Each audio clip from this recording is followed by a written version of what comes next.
Praticamente il video di oggi è il seguito del mio video molto discusso, quello dove ho parlato del bodybuilding, delle affermazioni di Andrea Presti, e appunto avevo promesso, avrei dato una risposta a quelle mie affermazioni, cioè le avrei, diciamo, spiegate, approfondite meglio, ed è quello che andrò a fare oggi. Suddividerò i miei argomenti tramite 5 punti principali. Premetto ovviamente che le mie critiche, poi possono essere critiche costruttive o potrebbero anche solo darvi fastidio, non importa, insomma, vedetela come volete. Ci tengo a precisare che questo discorso è completamente riferito al bodybuilding non natural, ok? Perché nonostante io non sia un amante del bodybuilding in generale, non trovo che ci sia nulla di sbagliato nell'allenarsi in palestra per il piacere di allenarsi o per competere a delle gare, insomma, da palco, ecco. Non mi piace, però finché viene fatto in modo naturale lo reputo corretto, insomma. Detto questo, possiamo iniziare. Saranno 5 punti più uno bonus che andremo a vedere dopo. Partiamo dal punto numero 1. Il doping in Italia è vietato. Sembra così banale da dire, sembra così ovvio, basterebbe forse questo punto per mettere già la fine al video, però sembra che questa cosa in cui c'è sempre la massima omertà venga sempre, non lo so, messa da parte come fosse un errore del sistema giudiziario italiano, nonostante poi non venga effettivamente rispettata la legge mai, praticamente. Diciamo che è un bene che comunque questa legge esista e non sia una cosa concessa. Ok, però vi vado a leggere le righe principali. Le condotte incriminate sono quelle previste dall'articolo 9 al comma 1. Si statuisce la pena della reclusione da 3 mesi e 3 anni per chi procura, somministra, assume o favorisce l'utilizzo di sostanze dopanti al fine di alterare le prestazioni agonistiche degli atleti o di modificare i risultati dei controlli, elemento costitutivo della condotta. Destinatario della pena è quindi sia colui che consente la pratica illecita sia lo stesso fruitore. Detto questo, ragazzi, ci siamo già risposti. Qualcuno mi ha detto ma nelle competizioni FBB è concesso un cazzo, cioè è illegale. Il fatto che lì lo permettano è un altro discorso, è comunque illegale e ci si passa sopra, si chiude un occhio perché ormai è uso comune così, punto. Siccome molti mi hanno fatto notare, ma anche negli altri sport a livello agonistico fanno uso di doping tutti, e io non ho mai detto di essere pro negli altri sport e nel bodybuilding invece mi dà fastidio. Io sono contrario al doping in ogni sua forma per lo sport. Stai facendo una gara, ti dopi, ti squalifico, punto. Cioè fosse anche una gara di briscola, cioè in cui uno dice che mi dopo per aumentare le mie prestazioni mentali, non mi interessa. Quello che era successo ad esempio a Alex Schwarzer, quello dei Kinder, lo reputo correttissimo, è giusto così, l'hanno buttato fuori. Poi che si siano accaniti è un altro discorso, però è giusto. Non venitemi a tirare fuori il discorso che anche negli altri sport lo fanno, non me ne frega un cazzo, è sbagliato ovunque, in ogni caso, in qualunque sport. Questo era il punto primario. Poi, se non lo pratichi, non parlarne. Ok, allora questo punto lo reputo ovviamente molto stupido, vi spiego perché. La cosa che dicono spesso i bodybuilder, di quelli che fanno gli altri sport che lo criticano, che fa ma tu non lo fai, non puoi sapere, ma se ci sei dentro capisci con la testa cos'è vivere quella cosa. Cioè tu fai calisthenics, non puoi parlare di questo perché non è una roba che ti compete, ma perché? Cioè perché io non posso leggere, non posso informarmi, io leggo un sacco di cose anche sul bodybuilding, quindi perché non posso parlarne, perché non posso dire il mio parere solo perché non lo vivo? Cioè io devo fare bodybuilding e devo iniziare a farmi un ciclo per magari qualche mese, poi dire ok, adesso che ho provato sulla mia pelle, ho iniziato a percepire qualche problemino magari o i benefici del doping, posso dire adesso capisco cosa si prova. È come se io stessi guardando, non so, una partita di calcio, vedo Cristiano Ronaldo che fa una cappella, dico cazzo qua Ronaldo però poteva farlo un po' meglio, e uno mi dice vabbè ma tu mica sei un calciatore di Serie A, che cazzo ne capisci? Cioè non puoi, cioè allora non parla più nessuno perché ognuno deve vivere sulla propria pelle l'esperienza per poterne parlare. No, una cavolata. Anche questo mi è stato detto tantissimo. È lo sport con più sacrifici. Io capisco cosa intendono i bodybuilder quando si dice è lo sport con più sacrifici, ma la maggior parte dei sacrifici di cui parlano, la cosa assurda è che non sono mentre stai facendo effettivamente lo sport o l'attività fisica, ma è tutto un processo mentale nel tempo. Quindi è un sacrificio semplicemente di costanza, cioè voi vi direte vabbè ma non è una roba da poco, io non sto dicendo che è una cavolata assurda stare dietro alla dieta e agli allenamenti, però è anche, cioè adesso cerco di farvi capire la differenza con altri sport.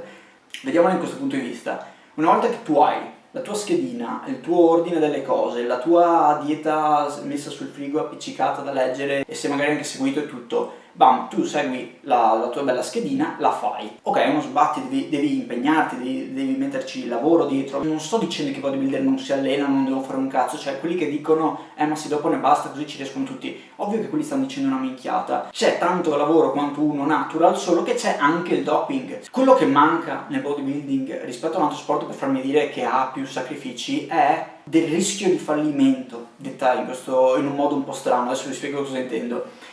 Se prendiamo uno sport molto impegnativo come ad esempio la ginnastica artistica, voi mi direte ma magari il ginnasta non segue la dieta stretta, ferrea come il bodybuilder. Ok, magari non è stretta, ferrea, però se è un agonista, comunque un atleta competitivo, sicuramente avrà una dieta ben bilanciata e tutto. E se andiamo a proporzionare l'allenamento del ginnasta con quello del bodybuilder, il ginnasta ha tante difficoltà in più, perché quando il bodybuilder si mette, non so, a fare una lat machine o un rematore, non è che dice chissà se riesco a chiudere questo 10 anche perché di solito il bodybuilder non è che lavora a massimali o a cifre allucinanti, lavora per pompare i muscoli, quindi lavora a un carico per lui agevole.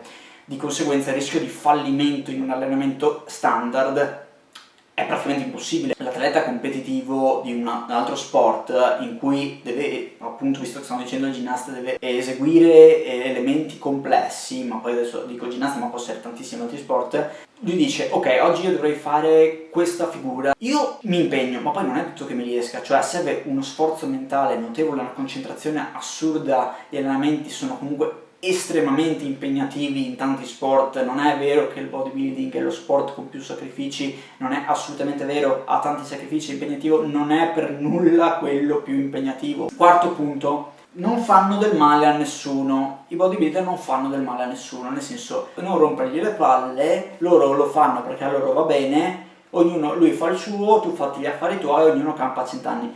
No, perché quando tu fai uso di doping e quindi ti mostri magari sui social, promuovi questo tipo di attività con questo tipo di utilizzo di farmaci, stai perpetrando questo tipo di stile di vita sbagliato, quindi lo tramandi anche alle generazioni successive nell'allenamento. Non è che gli stai iniettando la siringa a un tizio, però indirettamente gli inculchi l'idea di questa cosa qui. Quindi io di conseguenza reputo che parlarne e dire che per me è sbagliato non sia appunto sbagliato. Per l'ultimo punto, di questo parlerò parecchio. Il punto numero 5 è non è performante. In questo punto in realtà non voglio parlare solo della performance, ma voglio parlare di tante cose, ok? Quello che io non ho mai capito è il bodybuilding, questo è un mio parere. L'obiettivo del bodybuilder è quello di diventare enorme, ok?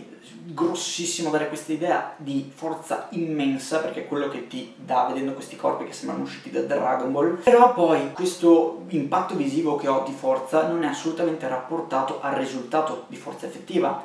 Ecco, questa cosa io non l'ho mai capita appieno. Cioè, non mi piacerebbe assolutamente l'idea di avere un fisico estremamente estetico che poi non performa anche in un'espressione di forza reale. Questo ovviamente non vale per tutti i bodybuilder, però molti sono così, hanno questi volumi assurdi, ok, che ti fanno dire questo tira sul mondo e poi magari ha dei risultati assolutamente nella media. L'utilizzo di sostanze dopanti tende appunto a far aumentare i volumi dei muscoli in una maniera assurda. Ovviamente i muscoli diventano molto forti, molto più resistenti, ci si può allenare di più. Quello che però non fa il doping, ed è questo un grave problema, ed è il motivo per cui i bodybuilder poi non sono effettivamente forti nella performance, è che non allenano mai, non fanno stretching, non hanno nessun tipo di condizionamento a livello tendineo.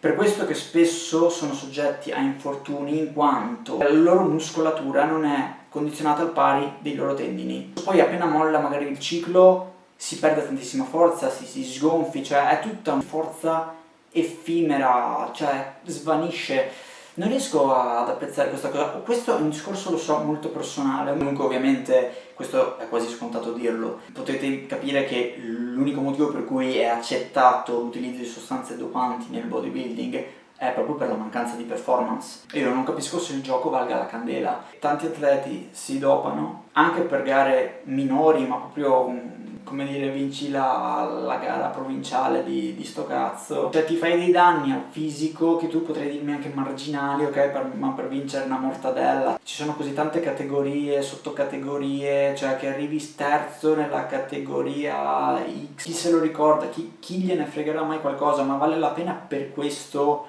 bombarsi. Secondo me no, cioè secondo me non vale la pena in nessun caso, però dici almeno se devi proprio fare il colpo grosso, vai a Mister Olimpia, sei gonfio come un vitello, almeno dici vabbè, sbanco tutto, per dire. Secondo me il bodybuilding tipo Dopped così è un po' una cosa del passato. Tanta gente si sta sempre più avvicinando a sport come calisthenics, crossfit, cose più divertenti, interattive, cioè chiamatelo come volete. Qui sei un po' più stimolato negli esercizi. Io semplicemente lo trovo un po' piatto, tanto non c'è una gara da guardare. Già trovo pallose le gare di calisthenics ultimamente, che è quello che faccio io. Cioè pensa a vedere gente che flexa sul palco. L'ultimo punto, e questo è assolutamente una cosa soggettiva, però devo comunque dirlo, ma è bello. Una disciplina che dovrebbe essere incentrata al 100% sulla qualità estetica, quindi su quello che semplicemente gli occhi vedono, perché non devi per l'appunto fare nessun tipo di prestazione. Quello che non riesco a capire è questo concetto di bellezza distorto. Voi mi dite, ma in che senso? Nel senso che secondo me i bodybuilder, soprattutto gli Olimpia, quelli esageratamente giganti, non sono per nulla belli. Le proporzioni, le forme sono sbagliate anatomicamente. Il bodybuilder che si dopa come un cavallo è fatto male, è squadrato, sono dei cubi, non lo so come dirlo, sono fatti male. Le famose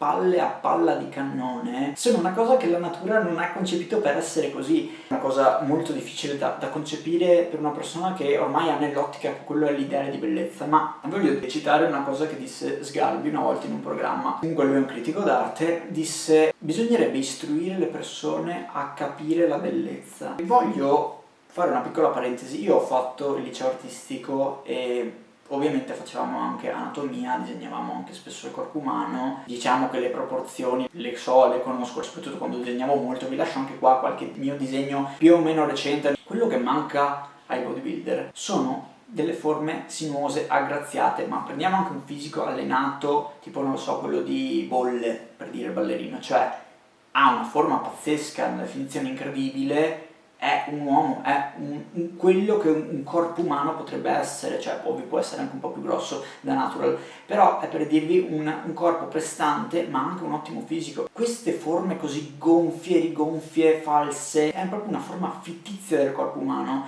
Io lo so che è tecnicamente un mio parere, però in un certo senso è anche la realtà. Vi voglio mostrare, adesso direte cosa cazzo c'entra, questo che state vedendo è un disegno che ha fatto un mio amico, ok? Una cosa tipica delle persone che non sanno disegnare, quando disegnano una persona muscolosa, a parte le inserzioni muscolari che sono sempre al contrario, sbagliate, vabbè, a parte questo, tendono sempre a fare i muscoli super stondati, ok? Di solito la gente quando disegna un corpo muscoloso tende a fare un uomo palloncino, ok? Tende a disegnare un vero e proprio bodybuilder e ovviamente il disegno è brutto. Un concetto di bellezza distorto, molto simile a quello che hanno certe ragazze, soprattutto che si rifanno chirurgicamente cose che non gli piacciono e ci sta, magari avevano un difettino, correggono e poi però questa cosa non ha più limite, continuano.